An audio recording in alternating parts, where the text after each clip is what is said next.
recorded. This is the Red Ticket Blues podcast. I am Brian Buckley. This is March 3rd, 2016. Remember, you can always listen to the show on iTunes, TuneIn Radio, Stitcher, YouTube. Follow me on Twitter at BrianBuck13 and at Red Ticket Blues. Another Thursday Talk edition. We are getting ready. It is quickly approaching March Madness. College basketball is in full swing. NBA is, the playoffs are coming too, but we're going to focus on college today as we have Sam Vecenie, who is a writer for the CBS and handles the college basketball aspects. We get into how Sam got into the business. Well, we'll talk about some issues facing the game itself. We will tackle how much UConn sucks and, who he likes going forward when the tournament starts in just a few weeks. So let's get to the interview. He is a college basketball writer for CBS Sports and host of the Game Theory podcast. That, of course, is Sam Vecenie. Sam, welcome to the Red Ticket Blues podcast. Hey, Brian. How's it going? It's going well. It's going very well, and I appreciate you taking time out of your busy day and coming on. Before we get into anything and everything basketball, tell us a little bit about how you got started in the business, because I know writing about basketball wasn't necessarily your main goal from the beginning. Oh, yeah, that's a weird story. Yeah, so in high school, I wrote about I was like the sports editor of my newspaper in high school or whatever. And then once I got to college, I went to Ohio State. I didn't really know what I wanted to do. I didn't really think I wanted to do journalism all that much, but I just kind of went in. And what was I first majoring in? I think I first majored in business, right? So did business for a little while and didn't really like having to take all of the math classes, which is funny now given like how math oriented and like statistically based a lot of the stuff I write is, but didn't really feel like taking a lot of the math classes and was just like, all right, I'm going to do something else, right? So I got the idea that I kind of wanted to consider law school. So I went and started majoring in political science. And then for maybe half a year, I would say, and realized that, there's no real practical application to political science. So why wouldn't I just minor in political science if I want to continue taking those classes and then maybe continue doing something else? So I ended up going into strategic communication, which kind of fits with what I'm doing now, right?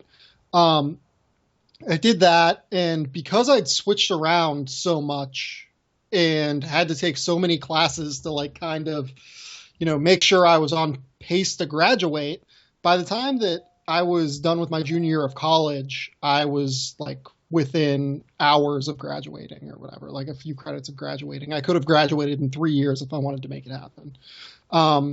I realized that just personally, there was no circumstance where I was mature enough to go out into the real world at 21 years old. I was getting drunk 3 nights a week. I was doing what a normal college kid does, right? Yeah, exactly. We were going out and just having fun, and I wasn't really thinking about too much. So to kind of end up continuing my college life, I picked up a major in film studies. Did that. I majored in film studies with a specialization in the adaptation of film, or of source material, like books and, TV shows and stuff to film. So I wrote one of my longer, quote unquote theses on the adaptation of John le Carre's Tinker Tailor Soldier Spy to the Alec Guinness 1970s TV show, TV event series to, what ended up happening in 2012, I guess it was, with the Gary Oldman version. So that's kind of what my background ended up being by the time I was done. And I had this double major in, strategic communication and film studies with a minor in political science. And I kind of was thinking about what I wanted to do. I was 22 years old and realized, okay, I don't really want to go out into the real world yet. So I started applying to master's programs. Get into Carnegie Mellon, which is where I'm from. I mean, I'm from Pittsburgh, so it ended up being a really nice fit. I did their Masters of Entertainment Industry Management program. It's basically an MBA in the entertainment industry. So I was in Pittsburgh for a year, did my main classes or whatever, economics. And then the idea is that you get an internship in the summer, then you go out to Los Angeles in I guess it's in the fall again, and start interning out there and getting work experience there and still taking classes and stuff. So I interned at Starz doing film acquisition stuff that summer. went out to Los Angeles, interned at MGM doing like TV development stuff, interned then at Nielsen in the spring semester doing television ratings and doing some film. I don't want to say it's projection because I was just interning at that point, but like I was doing some, I guess, like database management really for Nielsen on their international film side and a little bit on their domestic film side, but Nielsen and RG on their more international film side. So I try to decide what I'm going to do after grad school ends, and I just decided to stay at Nielsen. They'd offered me like a consulting ship where I was full time. Like I was working there 40 hours a week or whatever, 45 hours a week. And I was happy doing that, but what ended up happening was the guy who hired me at Nielsen ended up leaving. And I was okay doing what I was doing. I was working on like the custom research side of television ratings, right? So we weren't actually doing the ratings part. We were doing things like, I don't even know if I can say what we were doing. Like if someone wanted to test like a logo change, for instance, we would test that. If someone wanted to test like we used there was a Spanish language company that asked us to do demographic information on who's watching their shows and what they're watching. So we were doing like more of the nitty gritty research things, like the entertainment industry. Like we would have film clients, we would have some TV clients, and then the other side of our custom business we were like in the early stages of what they're doing now, more of I guess trying to measure what you're looking at online and measure, like where your eye goes first on a page, right? So like there were some really cool studies going on with some people there, and like I was thinking about staying and what I wanted to do. In the end, though, I got a call from Matt Moore, who writes for CBS now on the NBA side, and said like there's a job up at CBS. I think you'd be really good for it, because this entire time that I'd been in grad school, I'd been kind of writing about basketball on the side at SB Nation. Had been doing it a little bit at Matt's site, Hardwood Paroxysm, a couple other places, and just I specialized in the NBA draft, and I specialized in writing about the Cavs and writing about college basketball. So I kind of had like a lot of different stuff going on in my life at that time. And Matt asks me, hey, do you want to interview for this job? And interview at CBS, and everything goes pretty well. And I end up deciding, all right, I really want to do this. So I get to the last interview, and I think that I totally screwed up. I'm just like, all right, this dude doesn't really like me. It's whatever. I'm probably not going to get the job. So I get it. They call me back. I get it. And I ended up switching back to what I started with in high school, doing journalism stuff and writing about basketball full time. And I'm really lucky, I would say, more than anything. I mean, it's not like I have this tremendous background in writing about basketball, and maybe I've undersold what I was doing. I mean, I've written about basketball for 3 years on different blogs before I ended up at CBS. But like, I have no like special background or anything. I do have a degree in strategic communication that helps me kind of understand both sides of the spectrum, from what public relations people want and what journalists are trying to do, because I'd taken a couple journalism classes at Ohio State. Obviously, I'd taken some in high school. But like, I have no specialization. It's just an incredibly lucky circumstance that someone found writing that they enjoyed, I guess. No, you're very talented at what you do. I truly mean that. I listen to the Game Theory podcast that you have, and I listen to the podcast you're on with Matt Norlander and Gary Parrish for the college basketball. And I was listening to a podcast you were on about a year ago, and because that's all I do, I just listen to Sam Vecenie podcasts from years ago. It's a habit of mine. And you said that the game of college basketball was hard to watch. Now, it is.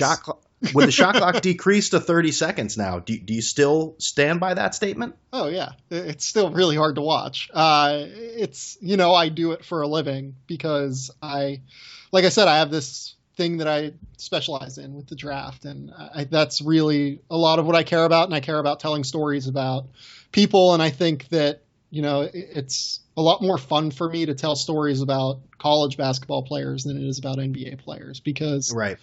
college basketball players are still kind of growing as people.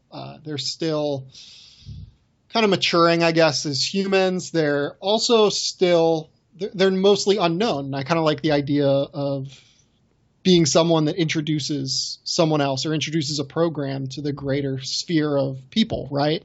That's why you see me write about like places like Grand Canyon or write about like kids like Kevin Hunter, you know. A lot of stories in the NBA, we've already heard them too. I mean, they've been documented so many times. Right. And that's kind of it's kind of where I fall on it, I guess, as far as the spectrum. I enjoy, you know, telling stories about kids. And honestly, I mean, and I don't mean this to denigrate what NBA basketball players have to deal with the media. I just find college basketball players more fun to deal with personally. And it might just be because of my age. I mean, I'm still 25 years old. So like maybe I just connect with them a little bit better at this point.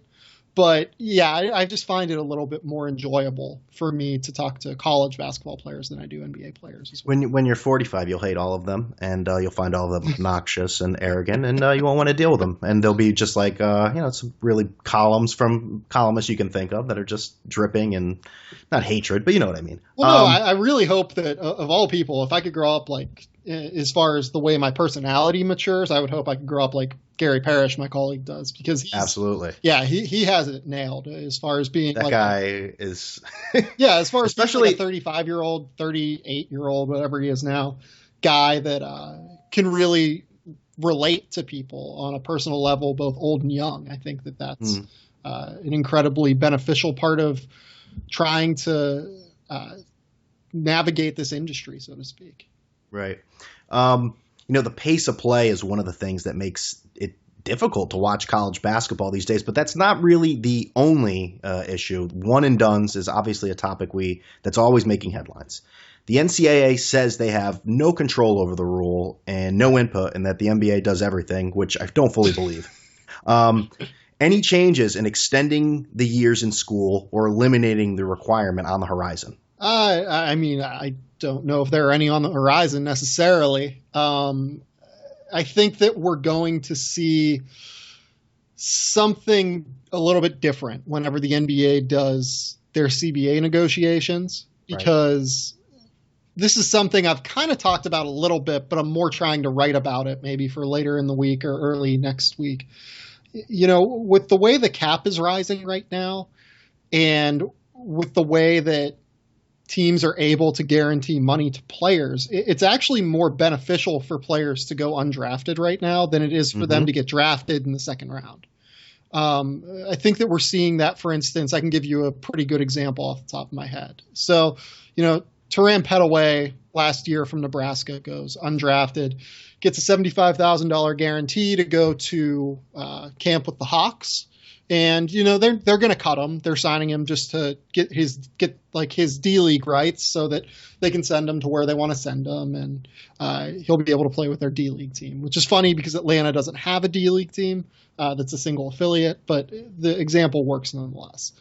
The problem with that is that, you know, Terran Pettaway is going to make $100,000 this year or so. But a guy like Dakari Johnson at Oklahoma City was drafted, and he's kind of stuck by the system. He could accept their totally non-guaranteed offer of $500,000 a year and try and make the Oklahoma City Thunder, which he's never going to be able to make.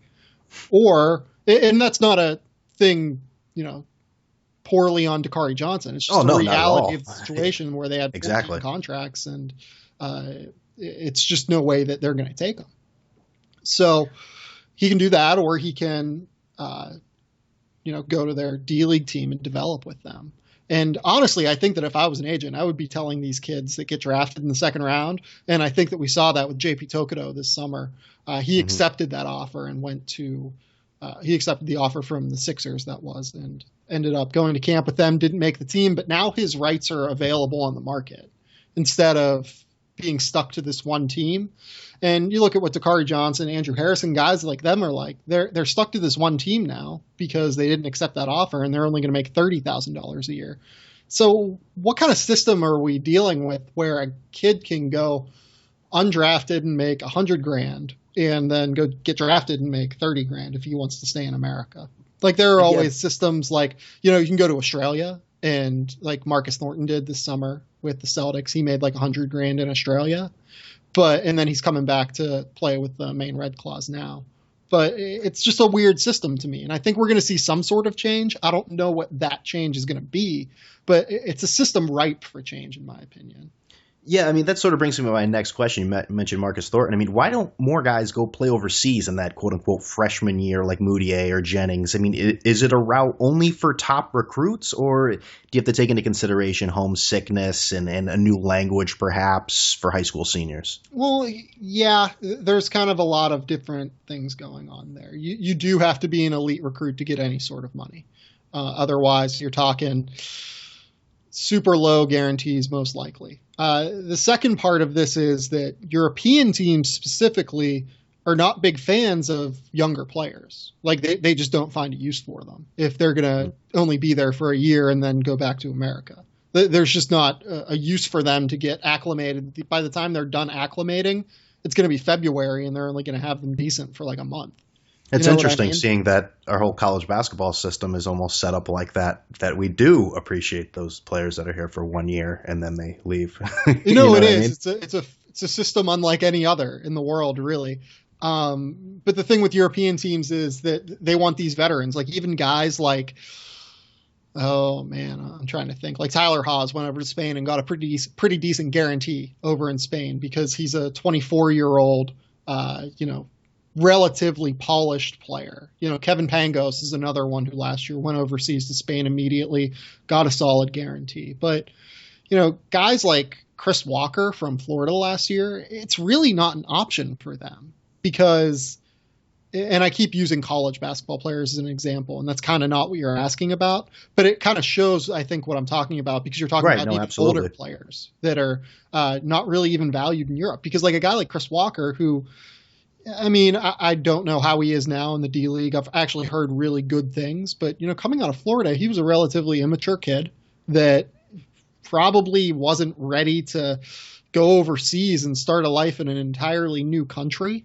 and also continue to work on his basketball game while dealing with a, overbearing coach speaking a different language at him. So with a lot of these high school kids, it's kind of the same thing as what Chris Walker was going to have to deal with. You can be as emotionally mature as you want to be at 18, 17 years old. But at a certain point, you're just not ready for that. Exactly. I mean, it's a different world. And you mentioned, I think in the last few podcasts, or I think it might have been on the Game Theory, about cycles. And I never really actually took that into consideration, where you have a cycle of a high school player and then a cycle of a college and cycle into the NBA. I mean, those are 3 different cycles really quick. Again, you can be a very mature person, but even just the game itself, I mean, that's a lot to deal with. So, sure. And you're talking about developmental cycles as well as, maturity. Yeah. As far as maturity too, but even as far as like outside cycles, right, as far as like what people think of you. And ultimately that's kind of more important than even your game in a lot of ways. Like what people think of your game and what people think of you. There are cycles that go up and down. I think that you're seeing that right now with Scalabissiere over at Kentucky. He's kind of a guy in the midst of a downturn in his cycle because he went to a college that A, wasn't really a great fit, but B, wasn't really ready to deal with the rigors of college basketball yet. So it's a tough process to deal with. Yeah, no. Scala's definitely had some issues. He'll be in the NBA next year for a new cycle, though. Let's get into I would imagine he would. But what the hell do I know? But let's get into this season for a second here. You appear, like I said before, on the aforementioned CBS Eye on College Basketball podcast with Matt Norlander and Gary Parrish, which has become very shout-out heavy lately. Sounds like the end of like a hip-hop, early 90s hip-hop album. Lots of shouting out. People that don't listen to have no idea what we're talking about. But you wrote recently, you wrote about Kansas recently, and the topic on the podcast recently was, why don't they get the respect they deserve? So I'll ask the question, why don't they get the respect they deserve? Because Gary Parrish is looking to people on the internet to give people respect. No, really. I do agree with them to a certain extent. Part of it is because in society, it seems like we have this ideal that if you don't win it all, like you've lost. It's the Ricky Bobby corollary, so to speak. If you ain't first, you're last. Like in Kansas, throughout all of their success in the Big 12, has only won one national title in that time. Mm-hmm. And, you know, I think most schools would be pretty happy with one national title in 12 years. But at the same time, it's kind of, they're a victim of their own success, so to speak. And really, they should just be respected for what they are. I mean, that program is probably the most successful program in college basketball outside of maybe Kentucky and maybe Louisville over the last, 10 years. But for some reason, people don't want to respect it, and I don't get it. I mean, I'm someone that's taken Bill Self to task for the way he handles young kids and the way that he handles rotations, but there is no better coach in college basketball. I mean, in my opinion, as far as just getting the most out of his team and getting the most wins and losses out of his team, especially. I mean, it's just remarkable. 12 straight Big 12 titles. And you're right. I mean, you know what's going to happen in a few weeks. We're going to be surrounded by people who know very little about college basketball, but when they go out to fill out those brackets, they're going to say, "Oh, Kansas, that's right. Yeah, they never win it." You're right. So, whether you're involved in the game or you have no idea, I think that's the main cause. I mean, to make that many runs in the tournament and to be unceremoniously bounced sometimes, you sometimes forget the regular season success. I'd say at this point, LSU's chances to make the tournament are, I guess we'd say up in the air. To be nice about it. Ben Simmons, by most, including yourself, is projected to be the number one pick in the 2016 NBA draft. Sure. Is it important or not important at all if he plays in the March Madness tournament? Well, I think you're looking at importance from two different sides there. Is it important to Ben Simmons personally? Maybe it might be important. I don't know Ben all that well. Is it important for his draft stock to make the NCAA tournament? Not in the slightest. It's not going to matter either way. He's either going to go number one or number two in the draft, depending on what team gets the pick and whether or not Brandon Ingram goes crazy at the end of the year or something. Mm-hmm. As far as if it's important for college basketball, I think it would be best for college basketball if Ben Simmons made the NCAA tournament, because one thing that college basketball suffers from and struggles with is a lack of star power. And the way that, other places, to an extent us as well at CBS, built up Ben Simmons this year, I mean, he has legitimate star power at this point. He deserves it with the way he plays the game. He's an incredible basketball player, but he has legitimate star power now who can draw eyeballs to college basketball. So him not being in the tournament is a legitimate disservice to the sport, I think, but it's just the way that it crumbles sometimes, I mean, not every guy is going to be on an awesome team. Look at Michael Beasley, who is still the best freshman that I've ever seen in college basketball. And his team wasn't very good. I know that they ended up going to the round of 32 in the NCAA tournament. They were an 11 seed that just barely got in. So that's right. Kansas State and Frank Martin. Hot button issue here. Court storming. We have to talk about it because, we have to talk about it every once in a while. We have to talk about it today because it's a big deal, but maybe in a few days, maybe not so much. But I thought court storming was really cool for a very small part of my life, and that was when I was a drunk college student. Sure. Is there any realistic wiggle room here to make everyone happy and concerning court storming? Because right now I got to agree with Sean Miller, who made the comments that, eventually someone's going to get punched in the face by a player, and it's not going to be the player's fault. No, it is not. Okay, you go up and try Caleb or... Tarczewski. Yeah. You were deserving. Caleb is 7 foot, 250 pounds, and jacked. If you go up and hit Caleb Tarczewski after a game, you deserve to get hit. It's senseless to me. Court storming in general, I wish that there was you kind of mentioned the word realistic, right?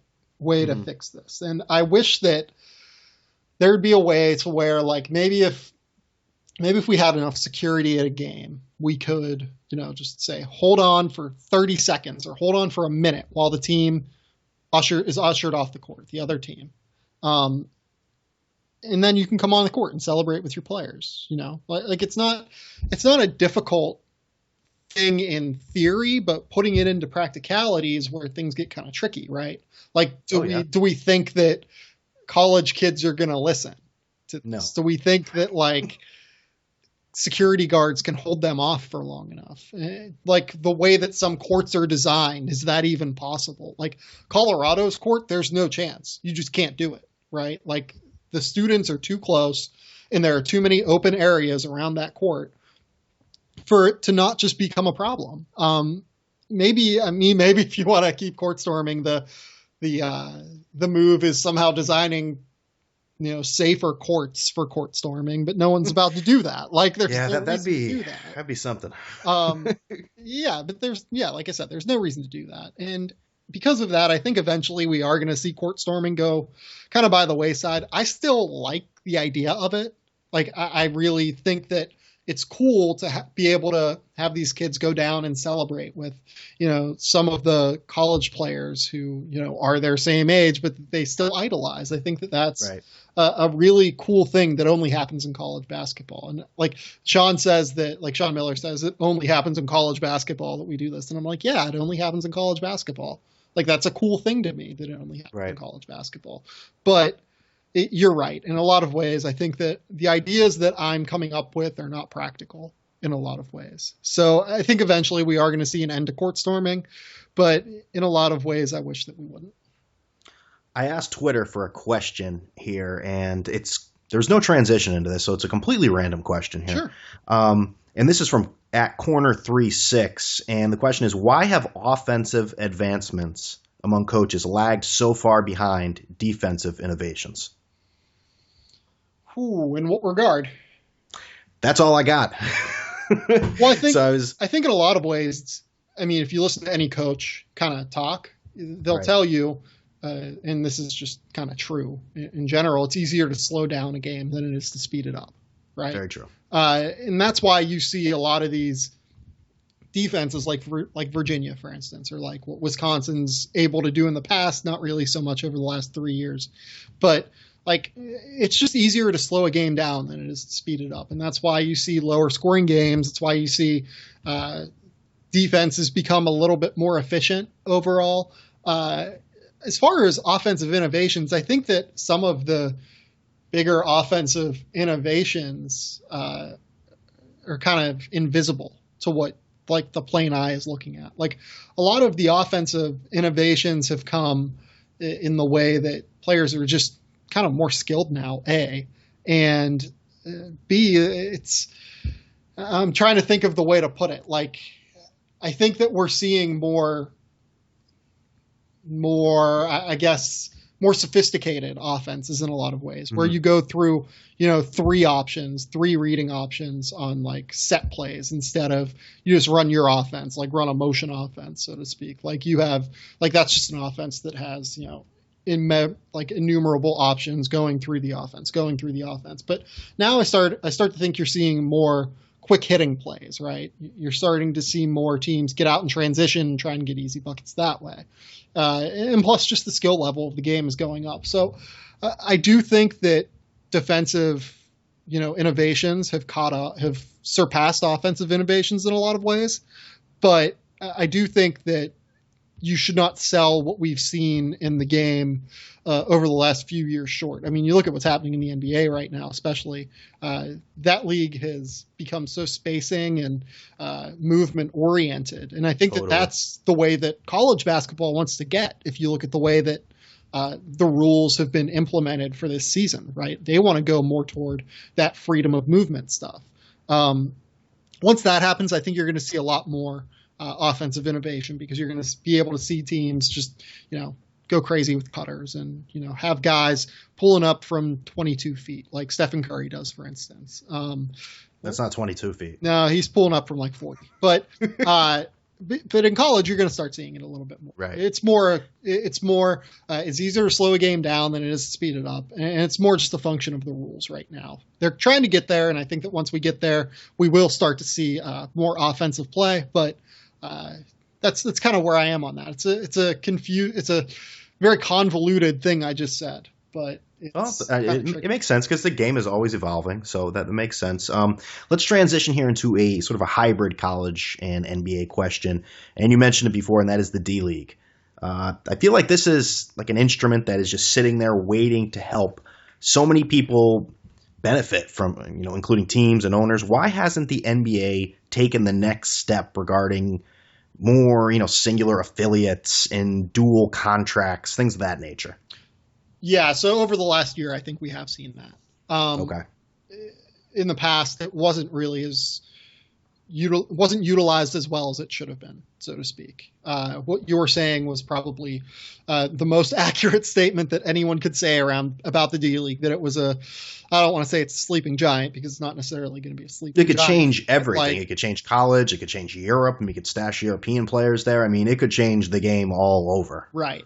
It is a thing that it's going to be an incredibly important part, if not the most important part, of the next collective bargaining negotiations between the NBA and the players, right? Because if they can find a way to make that a one-for-one affiliate system with 30 teams that are all financially solvent, which is a big problem, because the next part that I'll get to in a second is a major problem with D-League. If you can get to that point, then you are just in terrific shape with that league, and the idea of the D-League is incredible. Problem right now with the D-League is that player salaries are so incredibly low. You're talking about like $35,000 to $40,000 a year at the top, like the top end. Whenever you're talking about that, it's not really a viable thing for a lot of kids, right? Like, that's a decent living, but it's a hard life while you're making that living. So the key here is finding a way to up the salaries while keeping the league financially solvent, and also finding, 8 more cities that can support teams now, or maybe 9 more cities that can support teams now. That's a really tricky problem for that league, and I'm not sure I have the answer for it. I've been trying to kind of game plan in Game Storm, or whatever. I was expecting an answer, Sam. Yeah, no, it's a super tricky problem. I mean, right. I really wish I did have an answer. I would probably be rich at this point if I was just going to say you'd have a lot of money. Yes. Yeah. It's just it's such a hard problem to try and figure out. And I think that league does have some pretty strong leadership now, and that it's coming. It's absolutely coming. It just might take 5 years at this point to get that one-for-one system, and to also make that league a little bit better financially than it is now. Because if you hear stories about like where these guys are staying, and even when they're at home, like, or even some of the arenas they play in, I mean, these are not equipped to for people to go and say, oh, I really want to go there. I mean, it's not like it has the beauty, or you could create the beauty of like a minor league field and the coziness.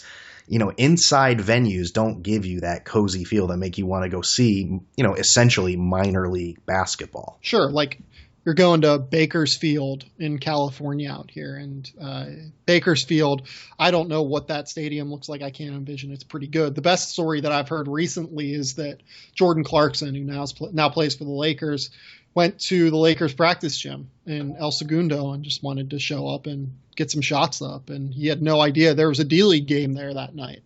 So he just went there and kind of stood around and was like, what's going on here, guys?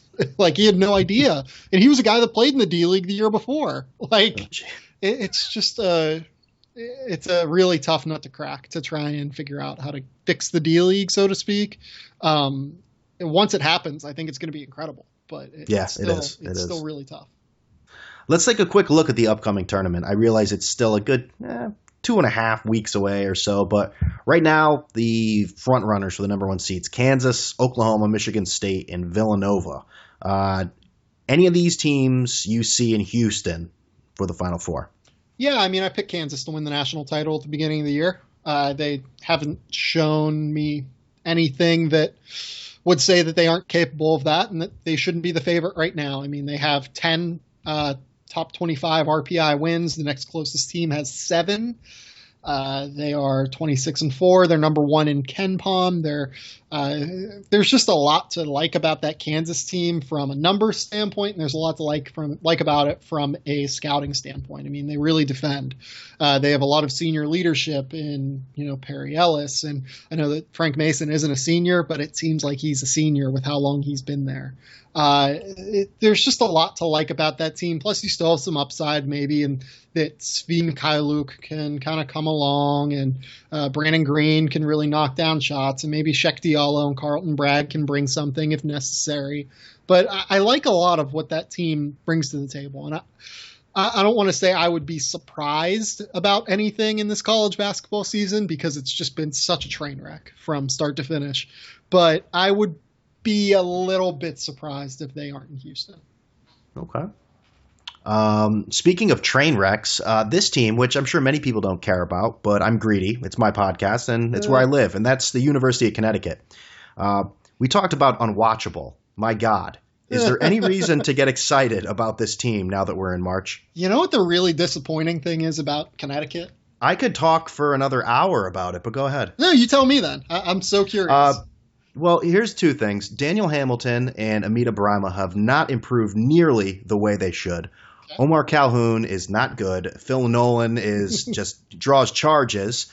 The only guy that actually does stuff, he can't make a layup, but he can hit ridiculous acrobatic shots, and that's Rodney Purvis. Mm-hmm.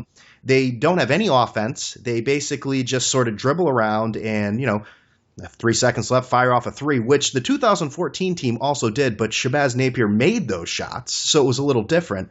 And they play very lax defense sometimes, and that's where I stand. I could keep going, but I figure. So do you have any concerns about Kevin Ollie yet? I was going to ask this question. I have it in parentheses. It says, this may sound elitist, especially based on UConn's almost constant success, but is Kevin Ollie the right guy for this job? I think that I think he is the right guy for the job. He's the right fit for the job. I just am not sold on the way he, X's and O's wise runs it. Right. I think he motivates teams well. And defensively, I think his teams are always really good. But offensively, the problem is that, like you said, they never run anything. No, there's never a play. Yeah, and if they are running plays, and if he's trying to get them to run plays, and they just aren't running them well, that's kind of a problem as well. He looks very frustrated on the bench sometimes. Maybe there are set plays that they're supposed to be running, but many times it's Jalen Adams dribbling around, and Daniel Hamilton again, like I said, around, right. Yeah, and they're just shooting a three, and sometimes it goes in, so it keeps them in games. But, sometimes it doesn't go in, like a loss to Houston on Sunday. Yeah, Daniel Hamilton's a really interesting player to me because he's leading the conference in defensive rebounding rate, leading the conference in assist rate, but he just can't score, right? I don't know what the problem is with him, but he can't finish efficiently from any spot on the floor, really. And it's hilarious that he's Jordan Hamilton's brother because literally the only thing Jordan Hamilton could do is score. And now he's the opposite of Jordan Hamilton. And Daniel Hamilton, and it doesn't matter. The ball goes in the basket either way, but so many of his shots have to hit the rim first and sort of roll in. That makes me think, is this guy a scorer? What kind of scorer does that time in and time out? And Amita Barima, he dominates against the Quinnipiacs and the Centrals, Connecticuts of the world. Mm-hmm. And every once in a while, he'll put up some big numbers against a top opponent. But you can't score 27, 30 points one game and then have two the next game. He has not taken on the bigger steps that we all thought he would after that championship run. Yeah, no, I really like Amita Barima as a defensive player. I think he's right. You can't argue with that. Yeah, he's probably the best defensive player in the conference. But the problem with him is, like you said, he's just never come along offensively in any regard. He just can't be counted on to even finish the easy shots, to even catch the easy shots, so to speak. He's actually not a bad finisher once he gets his hands on the ball and can dunk it. But the problem is that he can't finish from outside of his, wingspan to the rim, so to speak. He's the weird thing is that he's improved so much as a shooter too, that I wonder if maybe you want to try and space him out a little bit more and let him take a couple shots because he's shooting 80% from the free throw line, isn't he? The shot doesn't look that bad from the free throw line to me either anymore. It used to be a train wreck, but now it's, at least it's at least workable in a lot of ways. And it's odd when he steps away from the basket sometimes and he'll decides to shoot that little jumper. It looks beautiful when it goes in, but when it's off, it looks like he just shot a basketball for the first time. Yeah, so nothing's ever consistent. You're going to have him next year, I would imagine. I mean, he'll probably try and declare for the draft with the way that the new rules are, and maybe he'll come back, maybe he won't. But I mean, you'll have him probably next year, and maybe next year's the year. They got a great recruiting class coming in. I don't know anything about the recruits. I read that they have a great recruiting class coming in. You'd know more about that. Do you know anything about the UConn recruiting class coming in? Do they have Hamidou Diallo yet? I really don't know the exact names. Let me look it up real quick. This is problem. real good podcasting, by the way. That we're just like looking things up on the internet. Yeah, why not? Oh, that's what I always do on my solo one. I'm talking. Oh, let me get that quote. That's right. Yeah. Yeah. So 2016, they have Tariq Gilbert, who I've seen. He's pretty good. He'll be a point guard like in the Shabazz Napier mold. He's not going to be that good probably, but like he's pretty nice. Jawan Durham, I don't know anything about. I don't know that I've seen him. Vance Jackson, I want to say that I saw him this summer in Vegas. He is like a small forward of some sort. I want to say he plays with Josh Jackson too in California, which is why I know of him. I don't know anything about his game though. And then you have Mamadou Diarra, who actually plays on Hamidou Diallo's AAU team, and I saw him this summer, and he's interesting. He's a long 6'8" athlete type. I didn't see much in the way of skill, but he'll be a nice piece after like a year or so of development, I would think. Okay. So the future looks bright. Yeah, and then somewhat bright. 2017, there's a kid named, there it is, Hamidou Diallo, who I think that they're trying to get. And he is one of the most fun athletes I've ever seen. Wow. That kid can just jump for days. And he goes to, like I said, he's on Diarra's high school team. He's on his AAU team, so maybe that'll work out. But that kid could win an NBA dunk contest someday. Like, he could be fun. Very nice. Very good positive vibes. Very nice. So, now, Sam, give me the team that is not on the national radar as someone that can go past the first weekend of the tournament. I mean, I know matchups are a big deal, but there has to be a team you really like right now that you don't think is getting its due. So are we like, what level are we looking right now? Are we looking like outside of the top 20? Outside? Yeah. I'm saying someone not ranked right now. Not ranked in the top 25. Not ranked. Or even ranked. It doesn't matter. This isn't set in stone. So yeah, no, I know what you mean. I would say that Valparaiso and Dayton were two that I was really looking at. Dayton is struggling right now, obviously. Valparaiso is one of the best defensive teams in the country. They're really senior oriented. They can stretch the floor. They can knock down shots. There's a lot to like there. They're probably going to be at 12 or so. I like Valparaiso a lot, and I like Dayton. Like I said, Archie Miller, he has that program going right now, and guys like Charles Cook, Deshaun Pierre, they have a lot to like on the wing, and they have a couple guards who really defend you.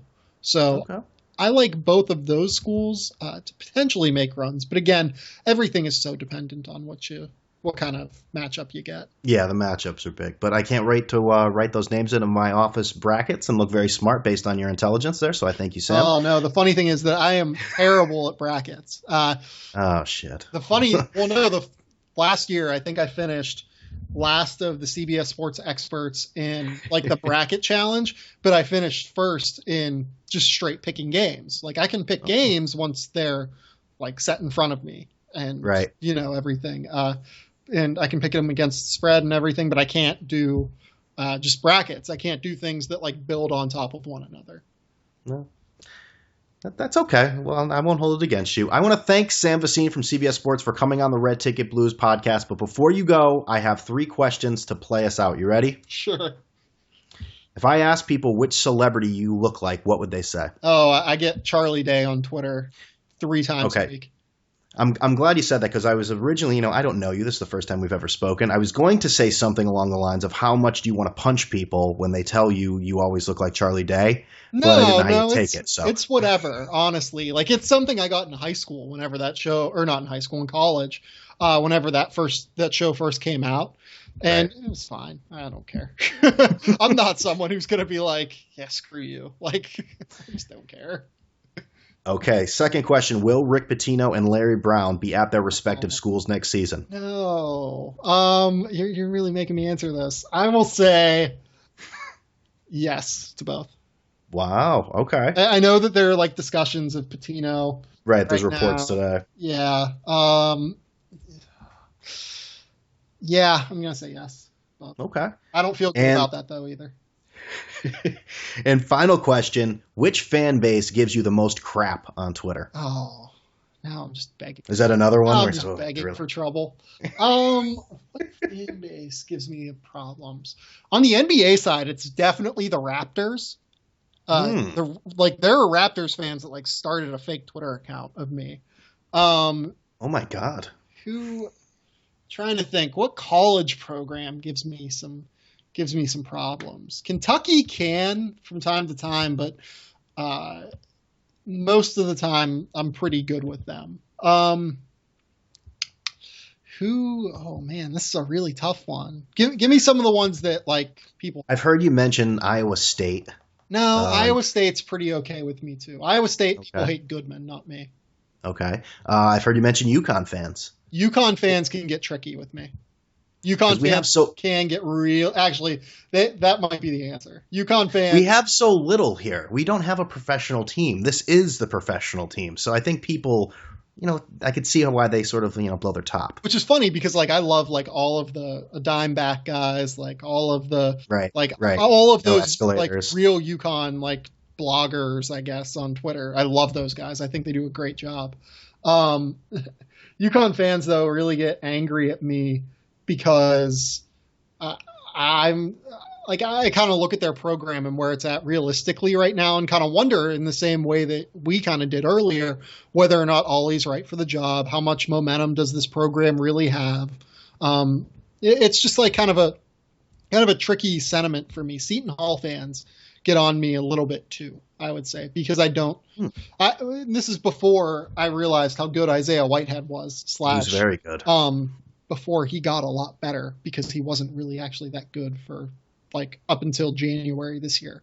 But like, I would say Seton Hall fans get on me a decent amount because I also, that's another example. I basically said like, Sterling Gibbs like could look to graduate transfer. And they were like, no, Sterling Gibbs won't graduate transfer. And hey, now you're happy with him. Yeah, he has his games. He hasn't been the greatest anyways. But what can I say? Yeah, he's been one of the more disappointing players in the country for me. I thought he would kill there, and he hasn't. Don't get me going on UConn again. I already did that. He is a college basketball writer for CBS Sports, host of the Game Theory podcast, and co-host of the Eye on College Basketball. He is Sam Vecenie. You can follow him on Twitter at Sam_Vecenie. Sam, thank you very much for being on the Red Ticket Blues podcast. Yeah, sure. Anytime. There he is, Sam Vecenie. I hope everyone enjoyed that. He is a man that knows college basketball inside and out. So, again, hopefully you're ready for the March Madness coming very, very soon. Remember, you can always listen to the show on iTunes, TuneIn Radio, Stitcher, YouTube, and follow me on Twitter at BrianBuck13 and at Red Ticket Blues. Like the show on Facebook and go to your podcasting venue to leave a review and subscribe, or just rate it. Either way, it's appreciated. So, with all that being said, I'm out of here.